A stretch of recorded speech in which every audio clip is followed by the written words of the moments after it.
But welcome, WILMIC policyholders, to our first free CLE Friday with WILMIC in this 2023. We're delighted that Frank Sullivan and Tim Samuelson from the Office of Lawyer Regulation will be joining us today to go over their seminar called Inside the Black Box. And so we're going to get the straight information from those who are actually doing the hard work at the Office of Lawyer Regulation about what's going on, some war stories, if you will, from other jurisdictions. I'm actually intrigued to hear about what the status of the petition is to change the rule with respect to trust accounting or trust account operation for lawyers. But with that, again, we have Frank Sullivan, Deputy Director, and the Director, Tim Samuelson from OLR. Please take it away, Frank. Thank you, Matt. I've been with OLR since last September, and I'll be honest, it's really a little bit unusual that people are glad to see us. So I'm Frank Sullivan. With me is the Director, Tim Samuelson. Tim, do you want to pop in and say hi real quick? Good morning, good afternoon, everybody. Thanks for giving Frank and me the opportunity to present. Look forward to having a vigorous discussion. Turn it back over to you, Frank. Thank you, Tim. If you have questions as we go, please pop them in the chat. Matt is going to monitor the chat. And Matt, if something comes in that you think we should address or think we might want to address, please just interrupt and raise it, and we will either address it or think of reasons not to address it as we go. Yeah, absolutely. Yeah, thank you. So we are aware in OLR that not everybody is always happy to see us. And I'm just going to put that out there. Before I came to OLR, I was with the Attorney General's office in Wisconsin for 17 years. And I had a very limited view of OLR that I think a lot of attorneys share. So I knew that at the front end, you got a complaint, and at the end, you got your law license shredded and blown out in the atmosphere, but I didn't really know what happened in the middle. And I did a fair amount of inmate litigation in my time at DOJ. And the first time I got one of those letters from an OLR intake investigator, I was terrified. I took the letter in my office, closed the door, opened it, thought, oh my God, this is it. They finally found out that I don't know what I'm doing. Opened the letter, saw it was a grievance, saw the name of the inmate who'd filed the grievance. Oh, this guy. Wrote up an extremely detailed response that I'm sure is still on, is an example of what not to do, and then waited with a lot of trepidation until the letter showed up saying, okay, the grievance is dismissed. And more of those came just because, and all were dismissed. But I never really got an understanding of what was happening in that process between the complaint and the resolution. So what we're going to do today is we've got the next hour, give or take, and we're going to walk you through a few different things at OLR. We're going to tell you some very basic things. Who are we?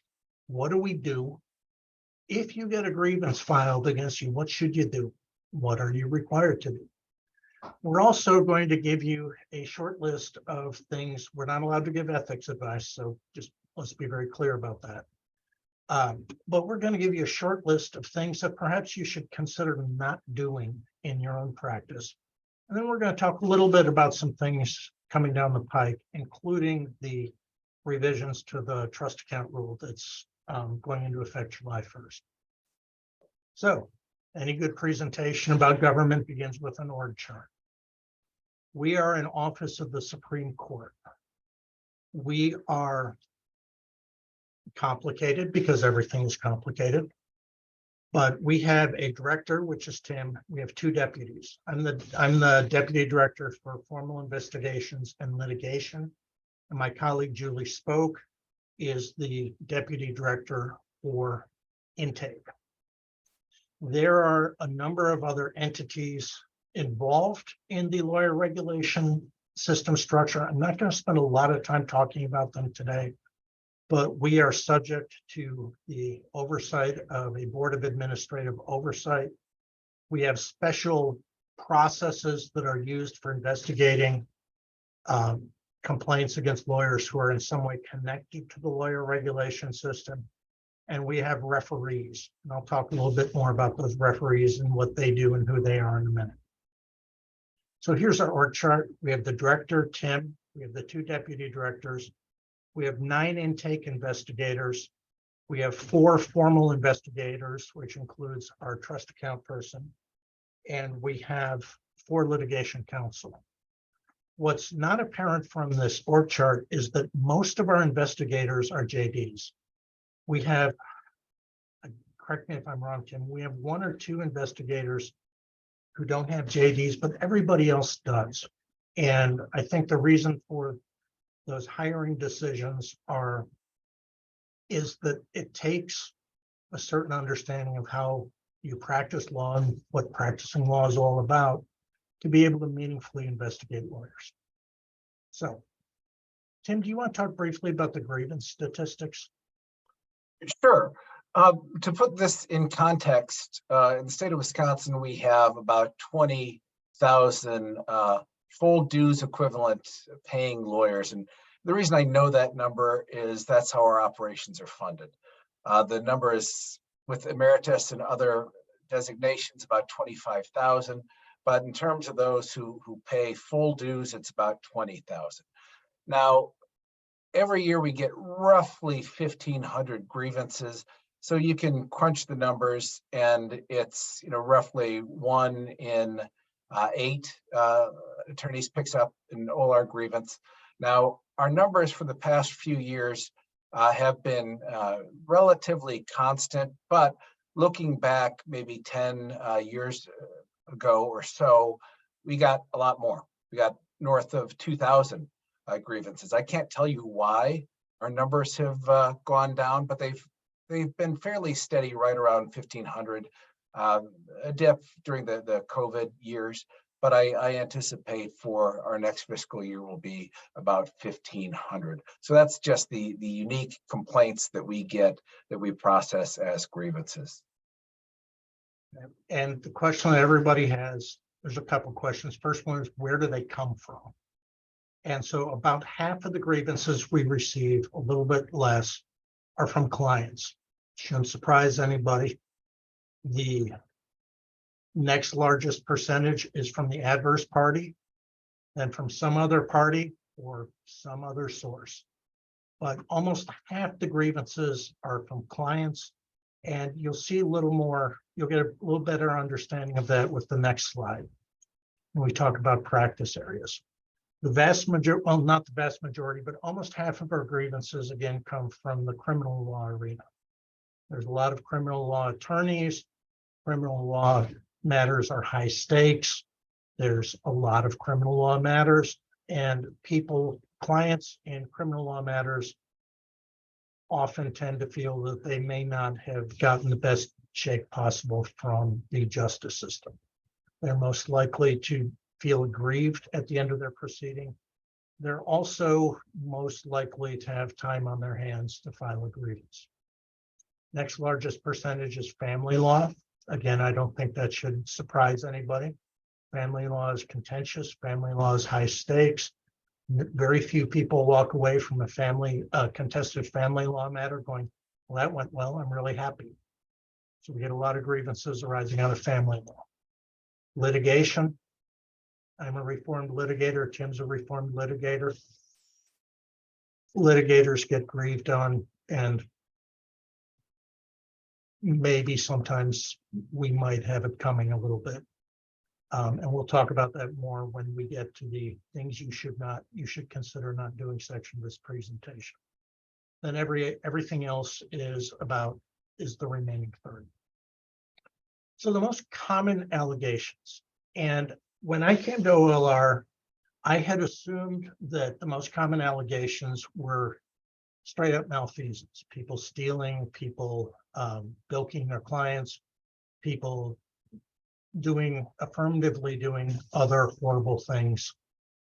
And I was wrong. The most common allegations we get relate to things like lack of diligence and lack of communication. And if you think about going back to the fact that about half of our grievances come from clients, what that's telling us is that there are a lot of people who don't feel like their attorneys are working hard, don't feel like their attorneys are giving them the information that they need to know to make decisions.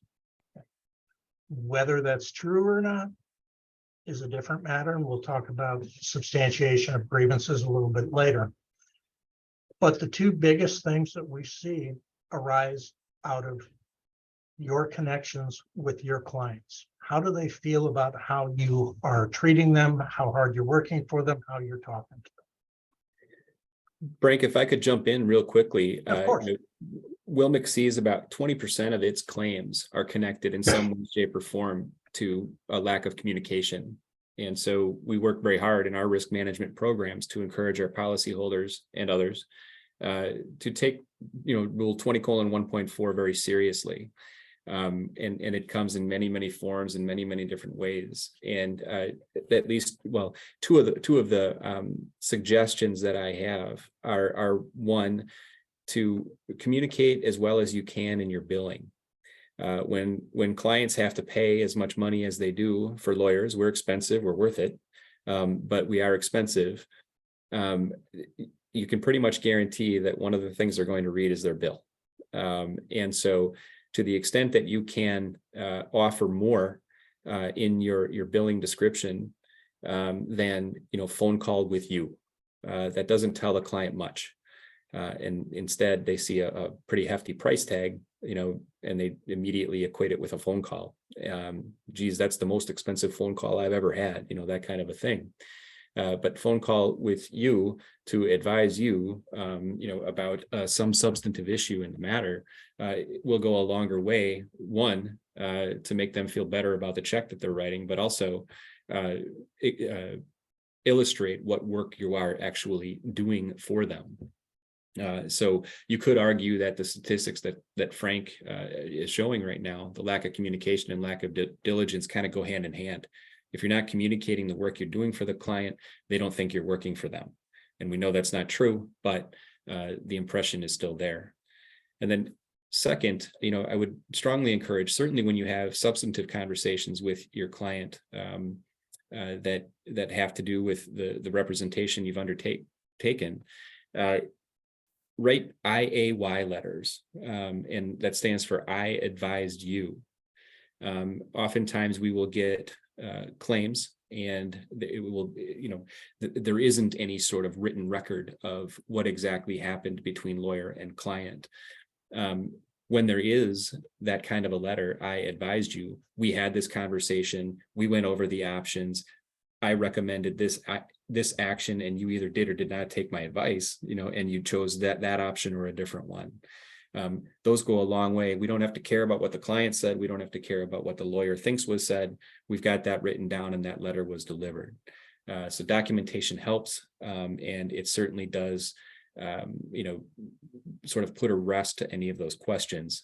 And the first thing that I'm going to ask for, and likely the first thing that, and I'll let Frank tell me I'm wrong, but one of the first things that will be asked when a grievance is filed or when a claim is made, where's your file? Show us your file. What's your correspondence? Yep.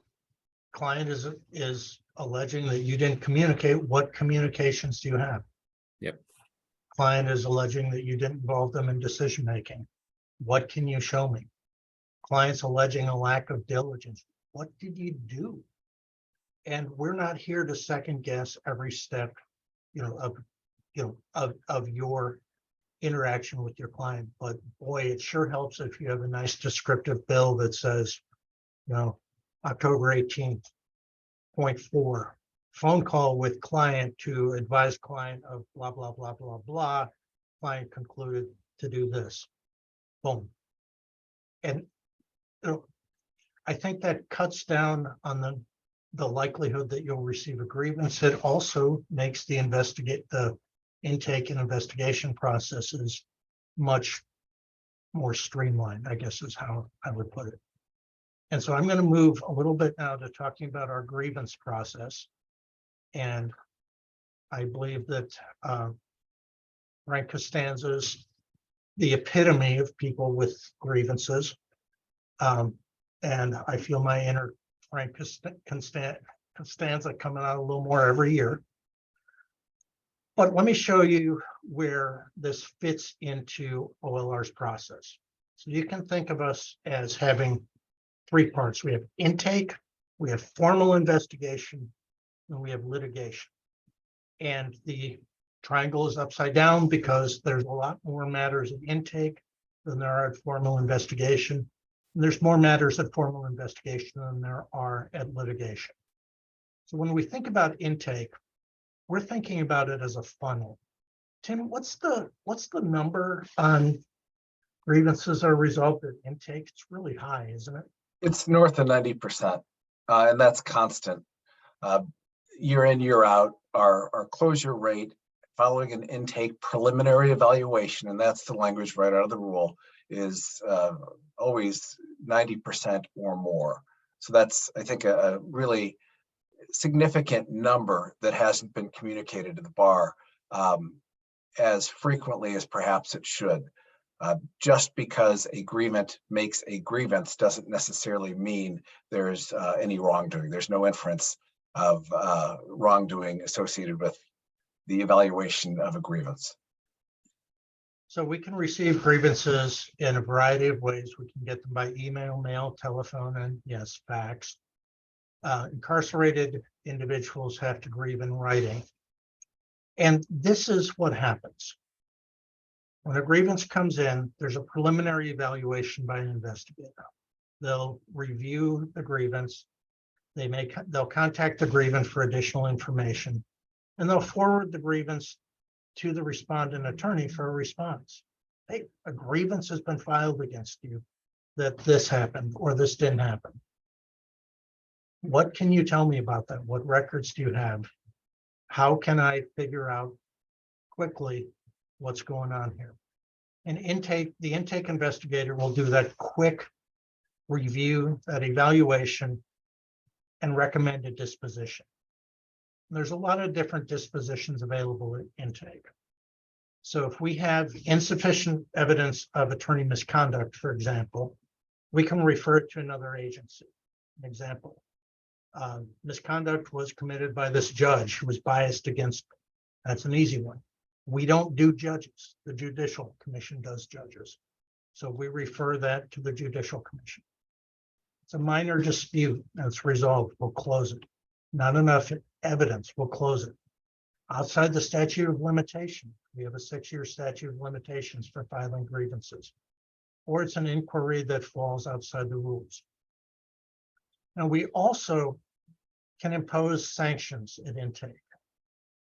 So we have, and I'll let Tim talk about this a little bit, because the sanctions are imposed at the director's discretion at this level. And it would be, I think, interesting to hear Tim talk a little bit about how he makes these decisions. So starting with the de minimis closure, the rules give OLR and me specifically as the director discretion to decide how to respond to certain types of allegations. And with a de minimis closure, the short answer to that is, even if the allegations were proven and substantiated, it would not warrant discipline. So let's talk about trust accounts. If there was an overdraft in a relatively insignificant amount, a few bucks, lawyer wrote from the blue checkbook, not the green checkbook, for those of the lawyers who still maintain checkbooks. That might be an example of something that is so minor or insignificant not to warrant discipline. What we do there is try to provide some education. So we write a letter that explains what the alleged wrongdoing is and tries to provide some guidance. Oftentimes we'll cite to a state bar standing committee on ethics formal opinion. And when we get towards some guidance for what to do in the event a grievance is filed against you. I'll cite a specific ethics opinion, but that's what a de minimis closure is. Now, diversions, and I think we have a slide that goes into it a little bit more detail, but that's the type of relatively minor misconduct. Typically, the first time allegations have been raised against a lawyer, where the better course in our collective opinion is to respond with more education, more than just a letter. A common response for diversion agreements is referral to the State Bar's Practice 411 program. And there's a guy at the State Bar, Chris Shattuck, who's a really sharp guy who has been a manager at a high volume practice and can give practice tips. What can you do? Not vastly different than some of the things Matt was talking about a few minutes ago.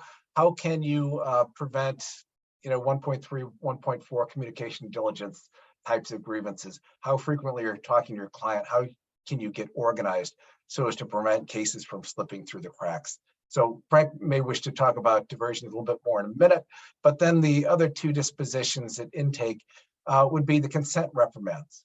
And there's a rule for that. It's Supreme Court Rule 2209. And for those would be the types of disciplinary actions where suspension is not warranted based upon the facts, court's precedent, and our determination of the severity of the misconduct. And that's essentially a stipulated process where the parties, OLR on one hand and the respondent lawyer on the other, would enter into an agreement. We would request the Supreme Court appoint a referee to evaluate the reprimand agreement and a proposed reprimand. The referee can request additional information, sometimes schedules hearings, typically does not. And then if the referee determines a reprimand would be appropriate, grants the reprimand. And that reprimand would be part of your permanent disciplinary history. If it's public, your name is out there. We print summaries in the Wisconsin Lawyer. If it's a private reprimand, as the name implies, your name's not out there. What we try to do is scrub a summary of any identifying information. So we don't say lawyer in Bayfield County did this, we say lawyer did so-and-so. So that's a bit of a flavor of some of the sanctions. And to talk about diversion just a little bit more, our view at OLR is we would rather have you competent and healthy and well and practicing law and contributing meaningfully to the legal community than smack you. Just if you're having issues, right, and people do, if those issues are fit within this framework of diversion, we'd like to divert you. If you're having trouble managing your practice, we'd like to divert you to a resource that will help you manage your practice better. If you are having trouble managing your trust account, we'd like to divert you to a resource that's going to help you make sure you do a better job at picking up the green checkbook instead of the blue checkbook. If you're having mental health or substance abuse issues, we will consider moving you in the direction of resources that can help you and monitor you so that you are functional, so that you're competent, and that you are able to continue making a living and continue serving your clients and continue doing all the things that lawyers are supposed to do. Diversion is for fairly low level conduct. It's for stuff that Tim would impose or we'd recommend a private reprimand for.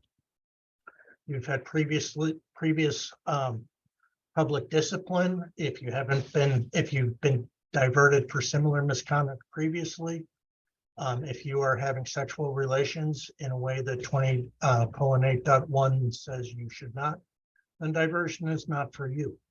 If you're misappropriating, if you're being dishonest, fraudulent, deceitful, if you're involved in family violence or serious crime, again, not for you.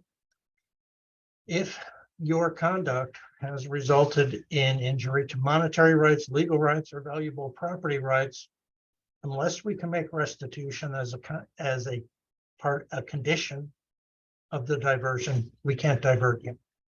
And if the pattern is if your misconduct is part of a pattern of similar misconduct, again, no. And all of these criteria are laid out in SCR 22.10. So what happens if, Frank, can I jump in real quick? There was of one course. point that I wanted to raise regarding diversions because I think it's significant. It's an increasingly prevalent result or disposition, and that's because it's something that I and we collectively prioritize. And to put it in perspective, 3 years ago, there were 33 diversions offered by OLR. The first year I started, that jumped to 44, and last year, my first full year, it was 55. The point being, it's a priority, and I anticipate that it will continue to be a priority for the very reasons that Frank talked about. I think the policy to educate and connect lawyers with resources is a good one, and I hope that we can put ourselves out of business. yes, I would be very happy to be in a world where I had nothing to do for so many reasons. However, that's not going to happen anytime soon. And hopefully not before my daughter gets through college, at least.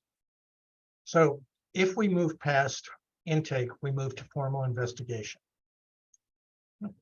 How do you get to formal investigation? Well, you don't cooperate with the intake investigator. They ask you for records, you don't respond. You turtle up. You ignore the emails, you ignore the phone calls, you ignore the requests. You don't respond. You're going to formal investigation. If you get a diversion agreement, if you get offered a diversion agreement, you reject it or you breach it. And keep in mind, the key word back here is consensual reprimand at intake. We can't make you take a reprimand at intake. We can offer you the opportunity to agree to a reprimand, either public or private. If you choose not to agree, then you move to formal. And then some conduct is simply, some alleged misconduct is simply so serious that we're not going to resolve it at the intake stage. We're looking at a sanction. You're not eligible for diversion, and we're looking at a sanction that is more severe than a reprimand. So then you get to formal investigation. What is formal investigation? Again, I have 4 formal investigators. They're all JDs. They have the power to subpoena documents, the power to take statements under oath. You have the duty to cooperate when we get to formal investigation. If you don't cooperate, you can be charged with failure to cooperate. And the idea of formal investigation is there's a further, more in-depth investigation of a grievance. What happens? What are the options? Well, those options that we talked about at intake are still mostly on the table. Closure is still on the table. We investigated some more. There's nothing to it. Okay, we're going to close it. We can close it with advice. If it's eligible, we can divert it. We can still consider consensual reprimands, or we can present it to our preliminary review committee to obtain cause to proceed. That's our equivalent of the grand jury. We bring our matters to them. They give us cause to proceed or do not give us cause to proceed. And if they do, we move to litigation. Litigation. We do not litigate. Well, let me put it this way. We litigate before a referee. It's essentially an administrative process. The referees are almost all retired judges, and their appointments by the Wisconsin Supreme Court. The rules of civil procedure generally apply. The burden of proof is clear, satisfactory, and convincing evidence. And the referee at the end of the proceeding makes a recommendation to the Supreme Court. The Supreme Court makes the final decision in all attorney disciplinary matters that get to the litigation stage. So you might have a referee recommending a severe sanction, And the Supreme Court says, no, no, no, not so much. You might say that the referee, you might see a situation where the referee dismisses some counts and the Supreme Court says that that dismissal was inappropriate. The court considers the referee's recommendations very carefully. It defers to the referee's credibility determinations, but that decision-making power rests in the hands of the Supreme Court. And if you go and look through Supreme Court decisions on OLR matters, you will see that there are plenty of times when they have a significant disagreement with the referee's recommendation. So this is the fun part. What if a grievance is filed against me? That happens. Do not hit the big red button. There's a couple different things you should do. Get your records together. Get your file together. Cooperate with us at the intake stage. We're not going to go away until we get the information we need to make a decision. We really aren't. The sooner you can get us the information that we're asking for, more quickly we will be able to figure out whether and how we can resolve the grievance. Consider whether you need to withdraw and consider whether there are confidentiality concerns in responding to us. I'm going to let Tim talk a little bit about cooperation here. Before I jump into this, I'm going to give you two things. One is a site, and the second thing is a phone number. So write this down because I think it's really important information. First is the site. The site is Wisconsin Formal Ethics Opinion EF-20-01. And I'll say that again. That's the Wisconsin Formal Ethics Opinion EF-20-01. That's called Responsibilities of a Lawyer When a Grievance is Filed Against the Lawyer. And that's a formal opinion by the State Bar's Standing Committee on Ethics. It's 9 pages. It's thorough and detailed and addresses the rules in the context of a lawyer having received a grievance. It's a good starting point. The next thing I'm going to do is give you a phone number. It's 608-229-2017. That's the contact number for the State Bar Ethics Council.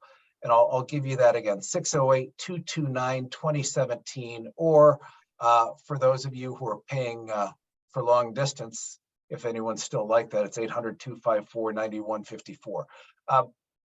The State Bar has 2 full-time ethics counsel that answer the hotline.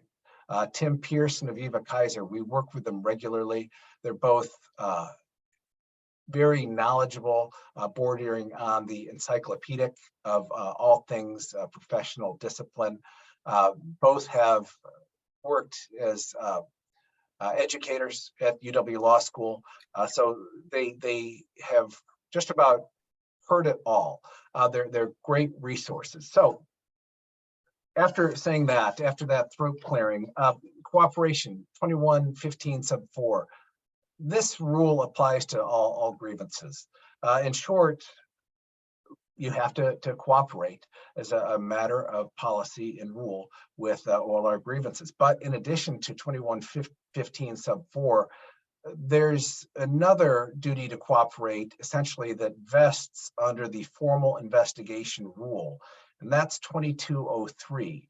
And I'm going to explain what that obligation is and then the consequence if someone doesn't play ball. The consequence is pretty severe, and I'll give you a preview of coming attractions here. If you don't cooperate, we have the ability to automatically suspend your license to practice law.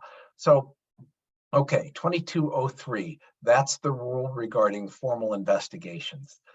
One of the sub-parts of that, 2203 sub 2, requires lawyers to, within 20 days of receiving a request from OLR, to fully and fairly disclose all facts and circumstances relating to the allegation of misconduct.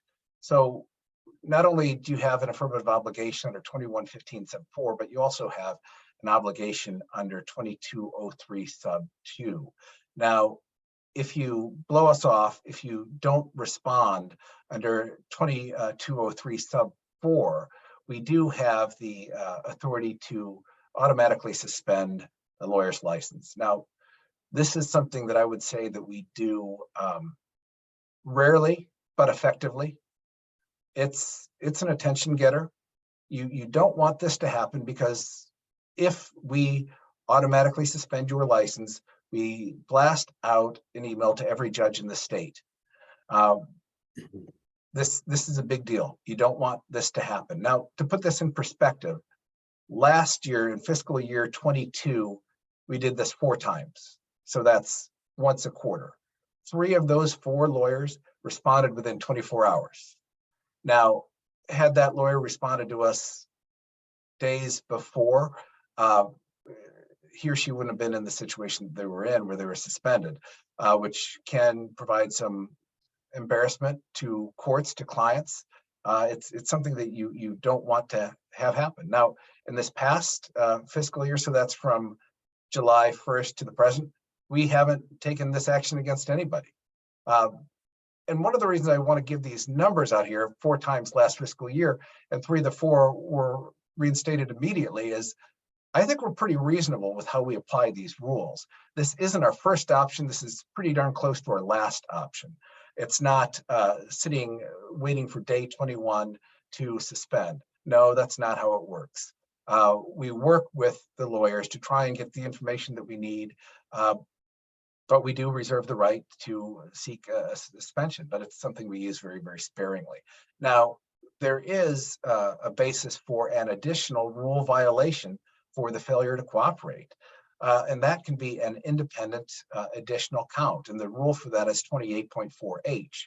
And that's something that I would say we also use judiciously, but if a lawyer blows us off, lies, doesn't provide information, that can result in additional grounds or bases for misconduct. So the moral of the story is cooperate. We're not unreasonable people. We'll work with you and try and ensure that we have what we need, but you also know what's being expected. Can you talk about, actually, let me ask a question before we go forward, Tim. Matt, what do you want your policy holders to do when they're notified of a grievance against them? Well, pretty clear they should cooperate. First and foremost, Tim really drove that point home, but we can help. We have, as part of your policy with WILMIC, you have what are called additional benefits, and most carriers provide this in some way, shape, or form. And that additional benefits endorsement, almost everyone that I have seen includes coverage for grievance counsel.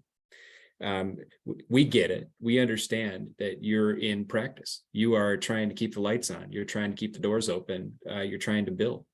And the last thing that you want to deal with, perhaps, is a grievance. It's emotional. You may consider it frivolous, but that doesn't remove your obligations to respond. And certainly, if your license is suspended, you're not in a position to bill anybody. And so, to avoid that, what the additional benefits endorsement will do is it will allow WILMIC to get involved and engage an attorney to help you if you need it. And so get in touch with us. We have been there. We have done that. And we have helped, many policyholders navigate the system and get in touch. More importantly, get in touch with attorneys who do it very effectively.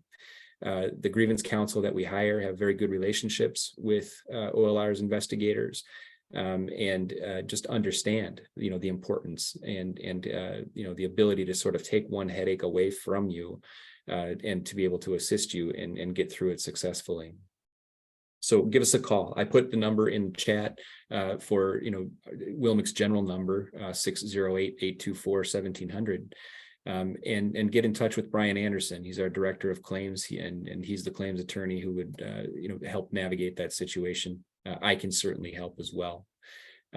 So yeah, reach out to your carrier, have a good relationship with us. That's not, the additional benefits endorsement is nice because your deductible doesn't apply.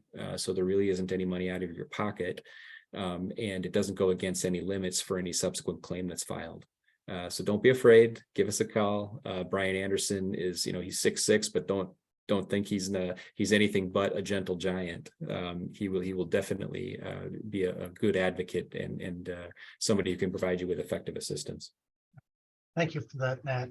I'm going to move briefly past the question of withdrawal for time purposes, but there's a specific rule 20:1.7 sub B that addresses whether and under what circumstances you need to withdraw from a matter if a grievance is filed against you concerning the matter.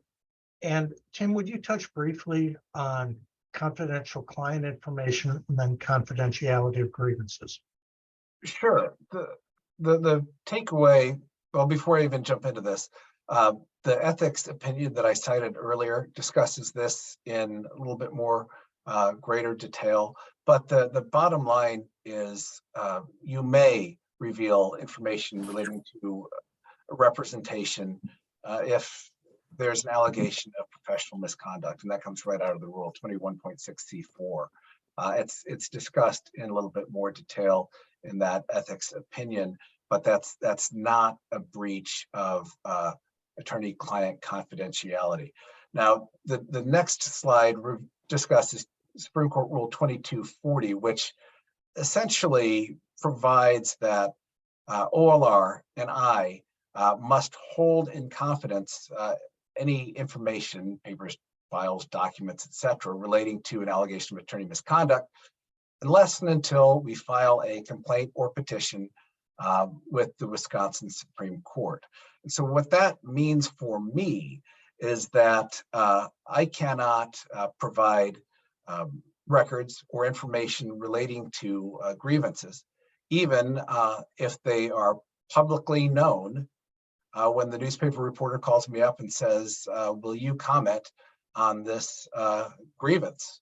I can't even confirm the existence of the grievance because I'm bound by 2240 sub 1. And one of the reasons for that, the policy upon which this is based, is to ensure that lawyers' professional reputations aren't maligned, at least by my office. Now, 2240 sub 1 does not apply to grievance.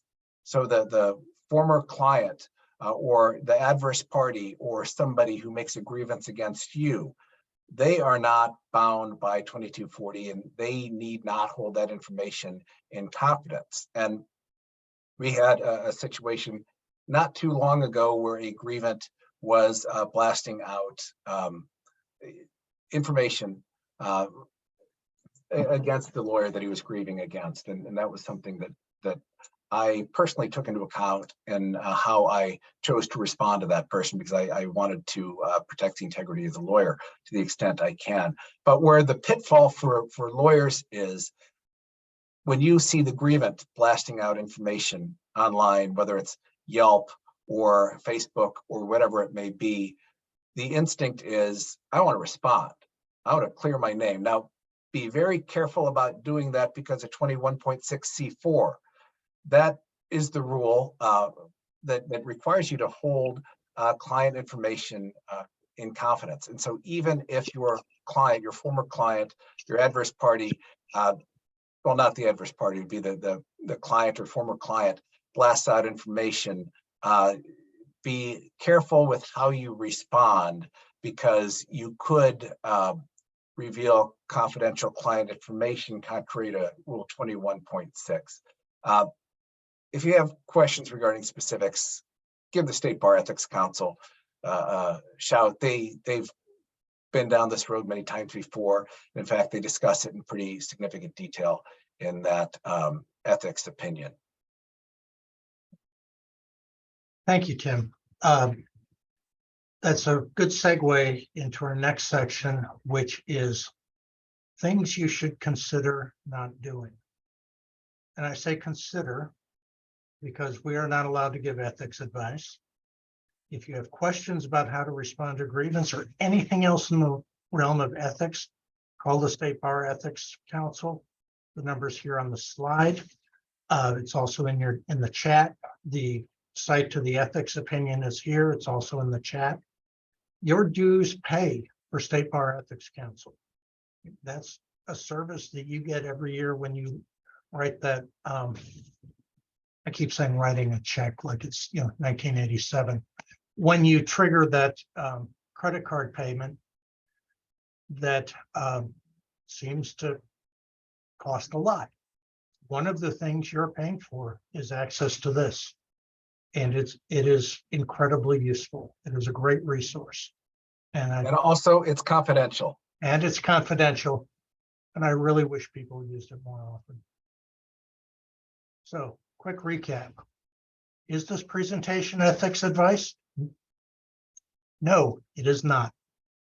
And once we have that clear, we're going to talk about a couple things that you should consider not doing. So, hypothetical one, and this is not at all hypothetical, the case is in your materials. A client retains you in a domestic matter. Some things you should consider not doing. You should consider not flirting with and kissing the client when you meet her at a restaurant. You should consider withholding your suggestion that you go on romantic trips together. You should consider not musing about whether you could love each other. You should really consider not sending your client explicit propositions by text or photographs of your genitals.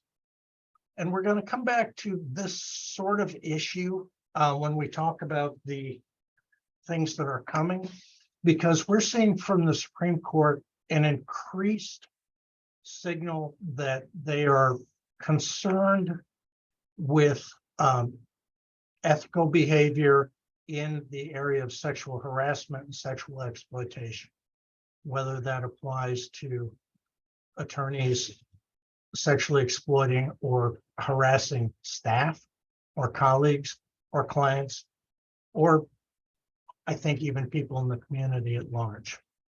So consider behaving yourself.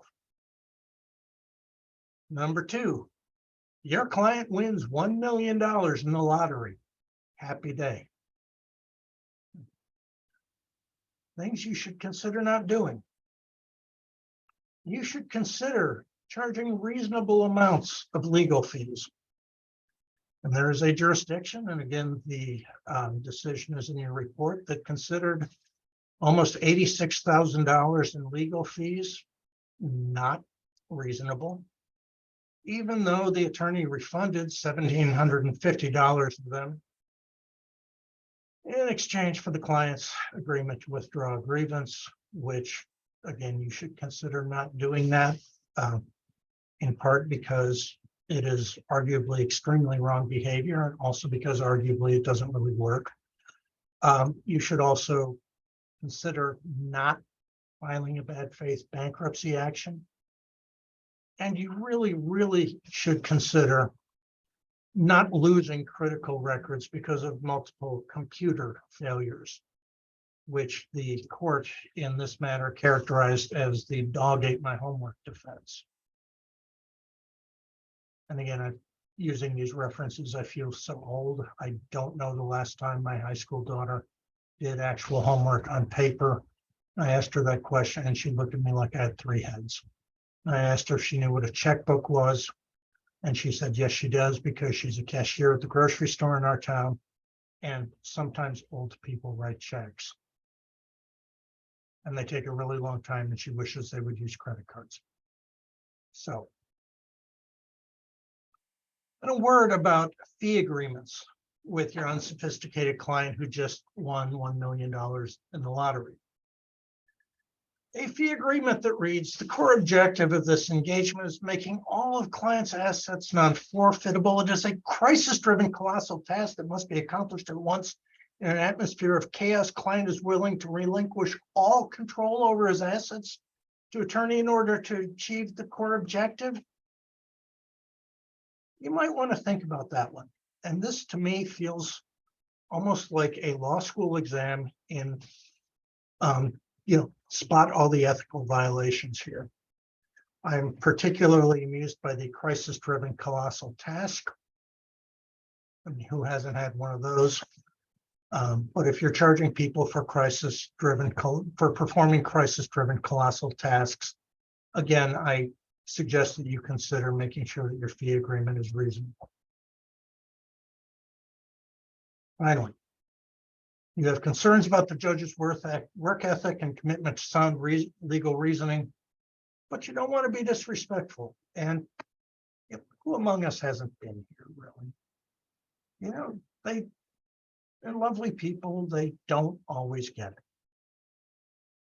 So there are ways to express your concerns. Here's a really good start. Plaintiff and the undersigned would like to stress that neither this plaintiff nor her counsel have any animosity towards this court. Fantastic. Lack of animosity, wonderful thing. We're just here to resolve a dispute. We understand the court's just doing its job. Your Honor, being busy as he is, may have simply signed the order. The record shows that this court summarily skimmed through the filings of this case to cherry pick in the shortest time possible whatever would have been useful to put together an order against plaintiff with the minimum appearance of legality. So what I've tried to train associates and young lawyers in is that if you have to tell somebody that you don't bear them animosity, you probably do.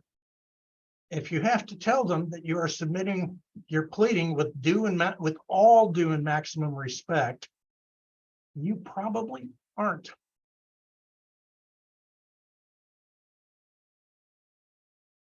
The court's response. And Matt, I will send you this case to circulate with the PowerPoint because I just got it this morning.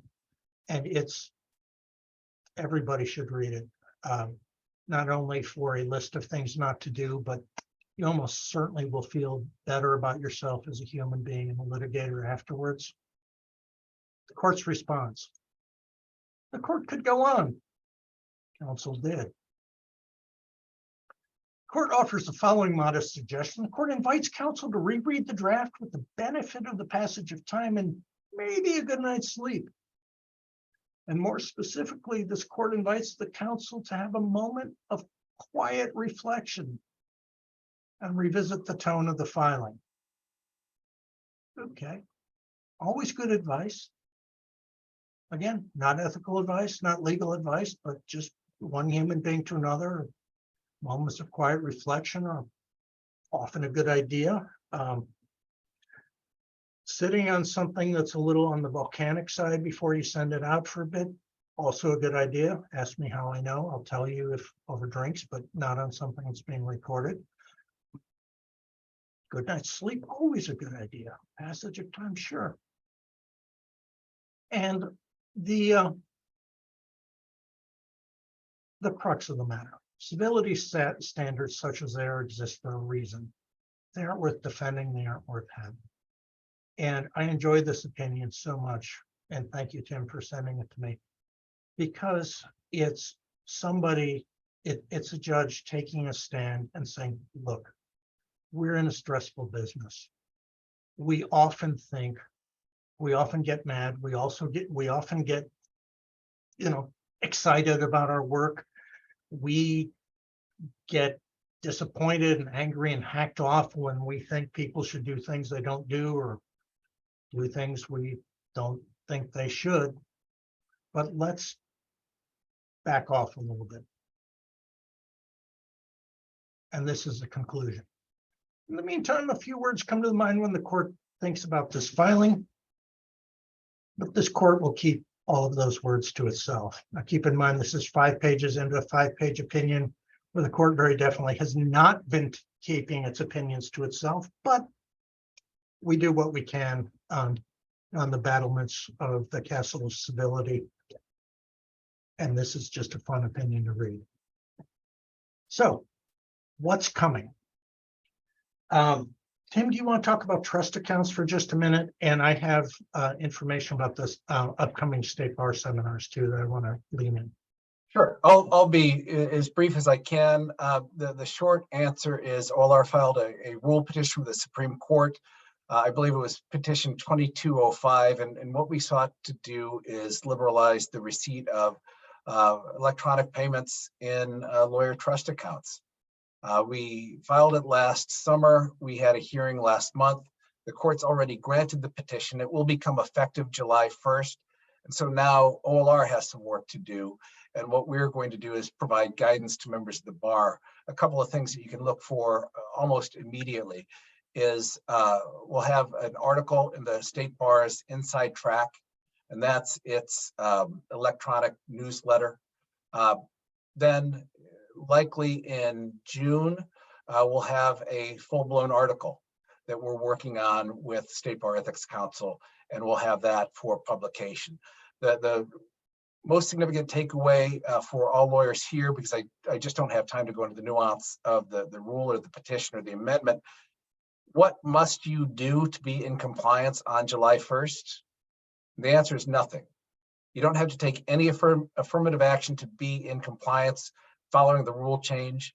It's essentially elective. If you want to change the way that you receive credit cards, it gives you more options than presently existed, but you need not do that. So there are no affirmative steps you need to do now to ensure that you'll stay in compliance with 21.15 on July 1st. So that's the short answer. You'll hear from us in the near future through the State Bar.